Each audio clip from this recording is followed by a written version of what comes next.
হামলায় সার হল। দেশটির ৩,৩৬৫ জন মানুষকে হত্যা করাই ইসরায়েলের অর্জন। জায়নবাদীরা এখনও হিজবুল্লাহকে পরাজিত করতে পারেনি, এই উপলব্ধি ইসরায়েল হাইয়ুম পত্রিকার সামরিক বিষয়ক সংবাদদাতার। চ্যানেল 12কে তিনি জানিয়েছেন, পরিস্থিতি শেষ হয়নি, শেষের ধারে কাছেও নেই। তার মতে, শুধু উত্তর ইসরায়েলি বসতি স্থাপনকারী এবং দক্ষিণ লেবাননে যুদ্ধরত সেনারাই শুধু এভাবে ভাবছে না, বরং গতকাল সুরক্ষিত এলাকায় প্রবেশ করা তেল আবিবের বাসিন্দাদের মনেও একই ভাবনা।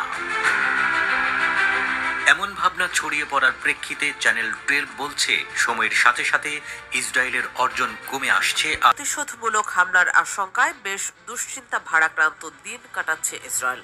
এর মধ্যে ইসরায়েলের ভয়ের মাত্রা আরও কয়েক গুণ বাড়িয়ে দিতে সামনে এলো এক বিস্ফোরক তথ্য।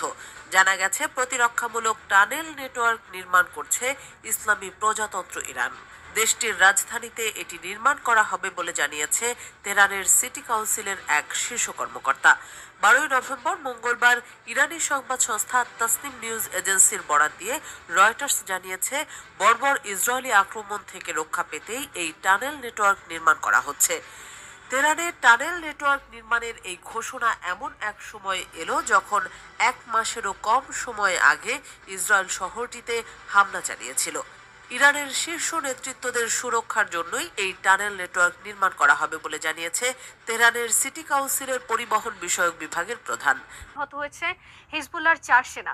হিজবুল্লাহর বিবৃতিতে বলা হয়েছে, দক্ষিণ লেবাননের বুধবার ইসরায়েলের দুটি হারমেস ড্রোন লক্ষ্য করে তারা সারফেস টু এয়ার মিসাইল ছোড়ে, ফলে ড্রোন দুটি বাধ্য হয় ইসরায়েলে ফেরত যেতে।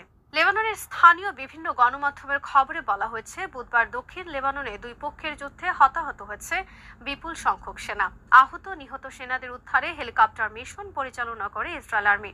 এ সময় দুটি ড্রোন তাদের নিরাপত্তা দেওয়ার জন্য আসে এবং হিজবুল্লাহর মিসাইল আক্রমণের ফলে এলাকা ত্যাগ করতে বাধ্য হয় ড্রোন দুটি।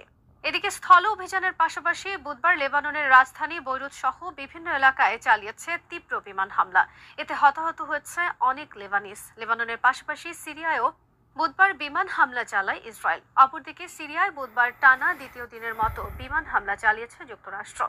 সিরিয়ার হাসাকাহ প্রদেশে ইরানি স্থাপনায় এই হামলা চালানো হয়েছে বলে জানিয়েছে যুক্তরাষ্ট্র আর্মি। সিরিয়ার ইরাক সীমান্তে বর্তমান ৩,৫০০-এর বেশি যুক্তরাষ্ট্র সেনা মোতায়েন রয়েছে। মন্ত্রণালয়ের সদর দফতরে সফল হামলা পরিচালনাকে বড় ঘটনা হিসেবে উল্লেখ করেছে হিজবুল্লাহ। হিজবুল্লাহর বিবৃতিতে বলা হয়েছে, প্রতিরক্ষা সদর দফতরে হামলার পাশাপাশি রাজধানী তেল আবিবের আশেপাশের বিভিন্ন এলাকা এবং উত্তর ইসরায়েলে বুধবার কয়েক দফা সফল রকেট হামলা চালিয়েছে তারা। এসব রকেট ও ড্রোন সরাসরি আঘাত করেছে ইসরায়েলের বিভিন্ন সামরিক স্থাপনা ও সেনা দলের ওপর।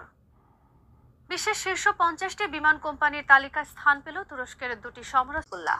13 নভেম্বর সংগঠনটির পক্ষ থেকে দাবি করা হয়েছে, প্রথমবারের মতো সেখানে হামলা করেছে তারা। তবে হামলার দাবি করার 1 ঘন্টা পরও এর ফলাফল সম্পর্কে আর কোনো তথ্য দেয়নি হিজবুল্লাহ।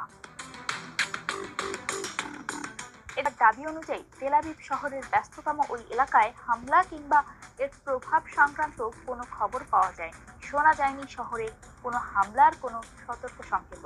দাবি সম্পর্কে কোনো মন্তব্য আসেনি। তেল আবিবে অবস্থানরত রয়টার্সের সাংবাদিকও জানিয়েছেন, তিনি এই হামলার কোনো সাইরেন বাজতে শোনেননি। ভয়াবহ হামলা চালিয়েছে হিজবুল্লাহ। হিজবুল্লাহ জানিয়েছে যে তারা শুধু রাজধানীতেই হামলা করেনি, তারা ইসরায়েলের রাজধানীতে অবস্থিত মোসাদের যে হেডকোয়ার্টার রয়েছে, যেখানে বসে ইসরায়েলি সেনাবাহিনী ও কর্মকর্তারা হিজবুল্লাহ প্রধান হাসান নাসারুল্লাহকে হত্যার প্ল্যান করছিল, ঠিক সেখানেই এবার ভয়াবহ হামলা চালিয়েছে হিজবুল্লাহ। হিজবুল্লাহ তাদের একটি বার্তায় জানায় যে তারা প্রায় 3 শতাধিক রকেট সে ভবনকে লক্ষ্য করে নিক্ষেপ করে এবং এই হামলায় ইসরায়েলি সেনাবাহিনীর মোসাদের যে হেডকোয়ার্টার রয়েছে সেটা পুরোপুরি ধ্বংস হয়ে গেছে। সে সময় মোসাদের প্রায় শতাধিক কর্মকর্তা ও প্রায় 100-র উপরে ইসরায়েলি সৈন্য সেখানে ছিল। তাদেরকে সহ মোসাদের হেডকোয়ার্টার একদম উড়িয়ে দিয়েছে হিজবুল্লাহ।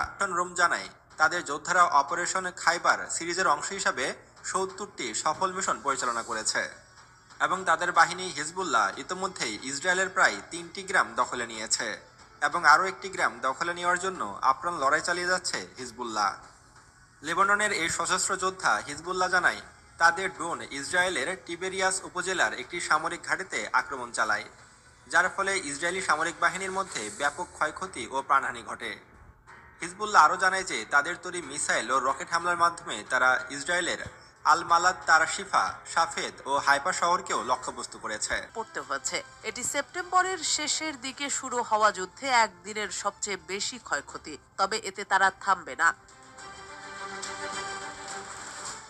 জানা গেছে নিহত সৈন্যদের সবাই গোলানি ব্রিগেডের ৫১তম ব্যাটালিয়নে দায়িত্ব পালন করছিলেন। নিহত সৈন্যরা হলেন captain Itai Markovich, staff sergeant Shreya Alboim, staff sergeant Dorhen, staff sergeant Nir Gofer, sergeant Shalif Izzak Sagron ও সার্জেন্ট ইয়াভ ড্যানিয়েল। আইডিএফ এর প্রাথমিক তদন্ত অনুযায়ী দক্ষিণ লেবাননের এক গ্রামে একটি ভবনের ভেতরে কমপক্ষে ৪ হিজবুল্লাহ যোদ্ধার সাথে গুলি বিনিময়ে সৈন্যরা নিহত হয়েছেন। কান পাবলিক ব্রডকাস্টার এক প্রতিবেদনে বলা হয়েছে, হিজবুল্লাহর ওই ৪ সদস্যই শেষ পর্যন্ত নিহত হয়েছেন। ইসরায়েলের কিরিয়া সামরিক ঘাঁটিতে প্রথমবারের মতো বিমান হামলা চালিয়েছেন বীর হিজবুল্লাহর যোদ্ধারা। উল্লেখ্য যে কিরিয়ার সামরিক ঘাঁটিটি ইসরায়েলের যুদ্ধ বিষয়ক মন্ত্রণালয় ও কর্মীদের সদর দপ্তর হিসেবে ব্যবহার করা হয়।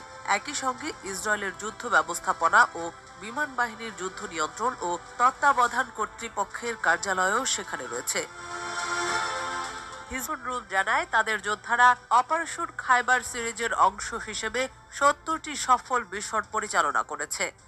বেলায় সার হলো দেশটির ৩,৩৬৫ জন মানুষকে হত্যা করাই ইসরায়েলের অর্জন। জায়নবাদীরা এখন